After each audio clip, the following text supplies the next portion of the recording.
everybody. Welcome to Vintage Mego. I'm your host, Brian, and this week is a follow-up to our video last week about Closeout Superheroes. If you have not seen it, I'll put a link below, and I recommend you do watch it because I'm not going to reiterate some of the backstory I've already explained in this episode. Last week we talked about some weirdness with Closeout Heroes. This week we're going to get a little weirder with Closeout Space 1999, namely with these guys who are called Starmen 1999. These are, without fail, some of the weirdest things I've owned, and there's a twist at the end. It gets weirder, but bear with me. Now, famously, in the UK, Palitoy had the license to Space 1999, unlike the rest of the world where it went to Mattel. They tapped Mego, or Lion Rock, and made action figures that are very similar to the 8-inch Star Trek brand. Now, I've covered the Palitoy Space 1999 range with help from my friend Jason in an earlier video, and I will leave a link below. The toy line was launched in 1976 and canceled in 1978 because the television series got canceled, and things don't sell when your TV show goes off the air. Now, Palitoy did their own packaging on a lot of their toys, and it's quite possible that they just had a bulk overstock of unsold loose action figures and decided to blow them out to a liquidator. The liquidator appears to have taken the loose figures, which were probably in these baggies to begin with, and created their own header card using a source of different materials. I can actually tell you where these come from. The main artwork comes from the 1977 Space 1999 British Annual, and the inset of Captain Xantor and the Mysterious Aliens are a reverse of what was actually on the Palitoy card back. I can't tell you why they chose not to use Space 1999 and call it Starmen 1999. Maybe they just felt they would get in trouble for doing that, and they just decided to change it slightly, but you know what it is. They are actually officially licensed Space 1999 figures. Of the three, Paul is the only one that's actually complete, even has his comm lock, which I find shocking. Captain Xantor is a blonde variant, but he's wearing a different outfit than the one I have. It's kind of like a mishmash of the two different Captain Xantors. And Alan Carter is missing his helmet, but also he is wearing red Superman boots. Curiously enough, I contacted a good friend of mine, Corey, who collects Space 1999, and he said he's actually heard of the red-booted variant from various UK dealers, and this must be where it originates from.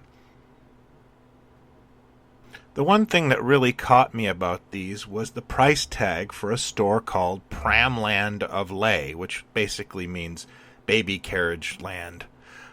It's something I've seen before on some of my more bizarre and odd knockoffs. This price tag, what is Pramland? Well, my friend in the UK, Chris, sourced it out, and it was a baby supply store that was also a toy store.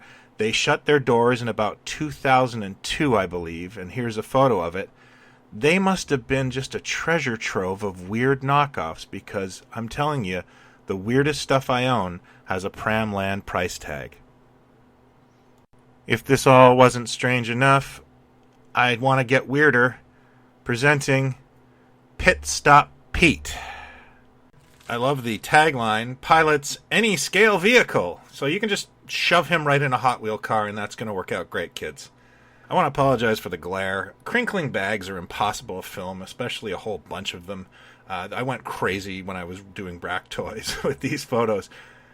Pitstop Pete is obviously an Alan Carter again. This time he is wearing short black Mego boots, like Mr. Fantastic type. I don't even know where those would come from. The figure is otherwise incomplete. It is just Alan Carter in his spacesuit and being marketed now as a race car driver. I want to point out that when I collected in the 1980s, Alan Carter drove me crazy. He was my white whale. I didn't even see him until the 1990s, and I actually had given up collecting, and then he was kind of my gateway to get back into collecting. So it's kind of weird to have so many closed out Alan Carters in front of me, because like this was my dream figure for so long, and to find out he was being, liquidated in Pram World and Pound Shops it's just more Mego strangeness, and I love it. Since I've did the Closeout Superheroes video, I've had people tell me they had Star Trek in baggies as kids, and I hope one of those surfaces someday. Another guy told me about monsters in baggies. I need to see these things. I need to see them now. I'd like to talk about a couple of different groups that you could follow up and discuss this with me at. First off, we have the forums at MegoMuseum.com, where thousands of collectors gather to talk about this sort of thing.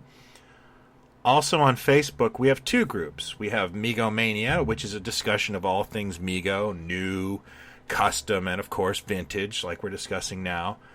And a new group that's growing steadily, which is called Mego Knockoff Headquarters. And this is just vintage only. It's an intimate, private group.